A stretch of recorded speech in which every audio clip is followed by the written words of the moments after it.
Olá, pessoal! Hoje nós vamos estudar sobre grandezas e medidas, livro Trilhas de Aprendizagem, terceiro ano. Você está vendo essas imagens? Essas imagens nos fazem lembrar que medimos coisas o tempo todo. Medimos a distância, medimos a altura, medimos os comprimentos, medimos a velocidade, medimos o tempo, medimos os litros, medimos os pesos. A seguir, nós vamos conhecer as medidas mais usuais, ou seja, as mais comuns em nosso dia a dia. A primeira delas é o peso. É comum vermos nas embalagens dos produtos que compramos os miligramas marcados pelas letras M e G minúsculas ou os gramas marcado pela letra G minúscula ou os quilogramas, que muitas vezes falamos somente quilos, marcados pelas letras K e G também minúsculas. Os produtos líquidos que compramos são marcados em litros, que são representados pela letra L minúscula, ou em mililitros, representados pelas letras M e L, também minúsculas. Para medir o tempo, usamos os segundos, os minutos, as horas, os dias, as semanas, os meses, os anos, as décadas e os séculos.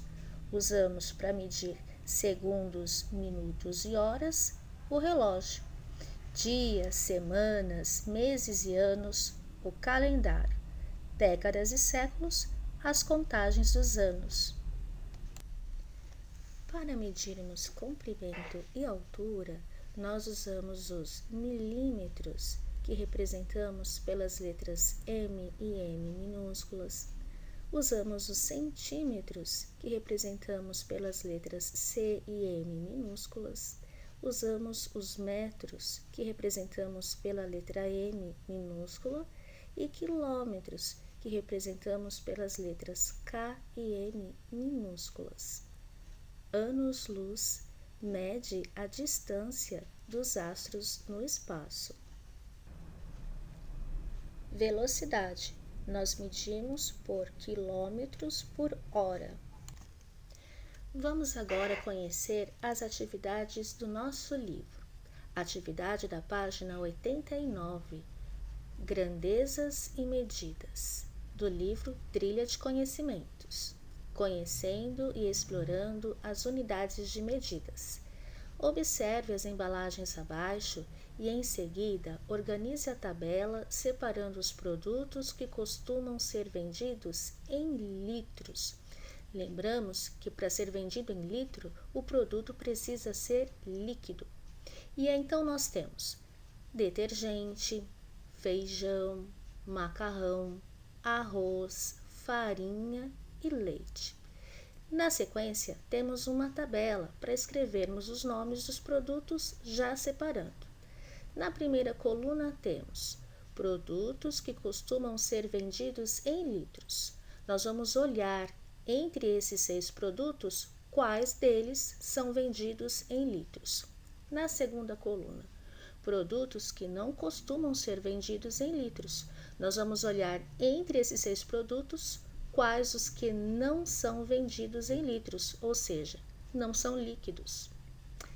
Na segunda tabela está escrito: organize agora uma nova tabela contendo os produtos que podem ser vendidos em quilo, ou seja, produtos que não são líquidos, são sólidos.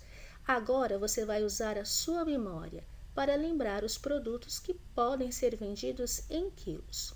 E na tabela nós temos, na primeira coluna, produtos que costumam ser vendidos em quilos. Você vai se lembrar do nome de 5 produtos para preencher a tabela. Na segunda coluna, produtos que não podem ser vendidos em quilos. Você vai lembrar do nome de 5 produtos e escrever aqui na tabela. A atividade continua na página 90. Nós temos lá a tabela B.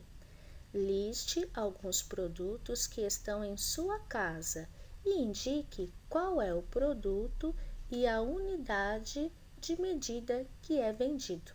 Você pode pesquisar na sua casa, com a sua família, olhar no armário, pegar os produtos e olhar na embalagem, se ele é medido por quilos ou por litros. Então, para preencher a tabela, nós vamos colocar na primeira coluna o nome do produto que você escolheu aí na sua casa para marcar. Depois, na segunda coluna, você vai marcar qual é a unidade de medida que esse produto é vendido. Você pode olhar na embalagem, pesquise. Bom trabalho! Ainda na página 90, vamos mudar de atividade, conhecendo e explorando as unidades de massa. Vamos agora pensar em unidades de peso, peso de animais. Número 1. A tabela abaixo indica o peso de alguns animais do Pantanal. Temos uma tabela com duas colunas. Na primeira coluna, o nome do animal. Na segunda coluna, o peso desse animal. Então, temos jacaré, pesa 280 quilos. O queixada pesa 30 quilos. O tamanduá pesa 40 quilos. Lobo-guará pesa 25 quilos. Capivara pesa 150 quilos. E a onça pesa 110 quilos. Na atividade A, você vai analisar esses dados. Observe a tabela e responda. Qual entre esses animais é o mais pesado? Qual é o peso dele? E qual entre esses animais é o mais leve? Qual é o peso dele? Agora, vamos conhecer as atividades da página 91. Nela, temos dois problemas para resolver. Temos que ler com atenção o enunciado e pensar nas possibilidades. O primeiro problema da página 91 é o problema B. Dois veterinários estavam a passeio pelo Pantanal e encontraram uma onça, um jacaré e uma capivara machucados que precisavam de atendimento no zoológico mais próximo. A caminhonete em que estavam só consegue carregar 500 quilos. Será que eles conseguiriam levar os três animais de uma única vez? Sabendo-se que os veterinários pesam 95 e 112 quilos? Caso não consigam, que sugestões você daria para que os animais possam ser tratados? Registre o seu procedimento abaixo. Para resolver esse problema, nós vamos ter que olhar novamente na página 90 e pesquisar na tabela o peso dos animais que fazem parte da situação. A primeira coisa que temos que pensar é a capacidade de peso que a caminhonete pode carregar por vez. Essa caminhonete carrega até 500 quilos de. Temos que pensar também no peso das pessoas e dos animais que precisam ser transportados pela caminhonete. Primeiro, o peso dos veterinários. O primeiro veterinário pesa 120 quilos. O segundo veterinário pesa 95 quilos.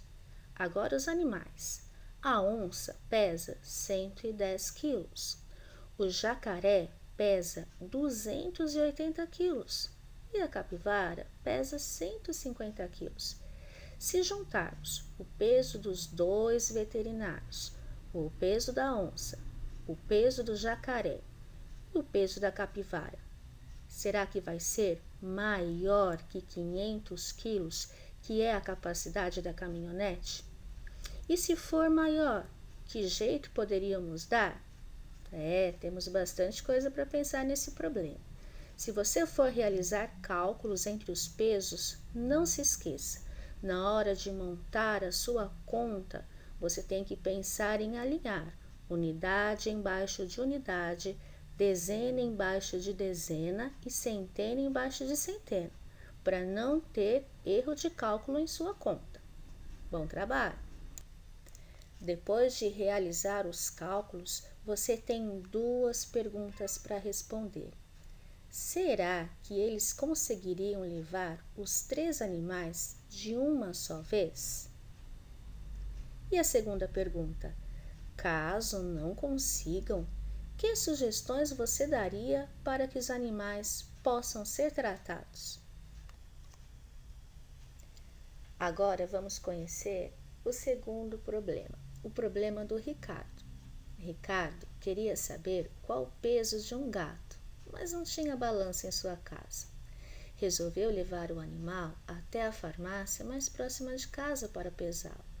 Porém, o gatinho não ficava quieto e ele não conseguiu saber o peso dele.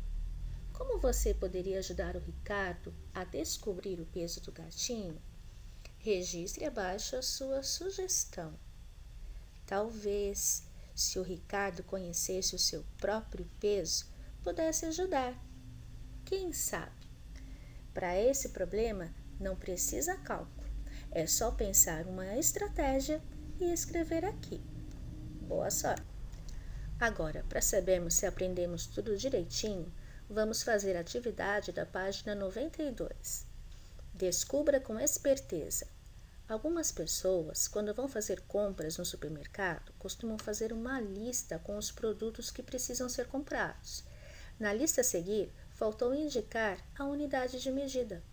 Veja se você consegue identificar as unidades de medida que estão faltando em cada produto, para que não haja erros na compra. Nós temos aqui uma tabela. A tabela tem 3 colunas. A primeira com os nomes dos produtos, depois a quantidade e a terceira coluna a que vamos preencher. Vamos marcar a unidade de medida. Então, presuntos, precisamos comprar 300. Mussarela, precisamos comprar 250. Leite, precisamos comprar 2. Refrigerante, precisamos comprar 2. Café, precisamos apenas de 500. E carne moída, precisamos comprar 1. Bom, socialize as respostas com alguém de sua casa para ver se está tudo certo. Um abraço!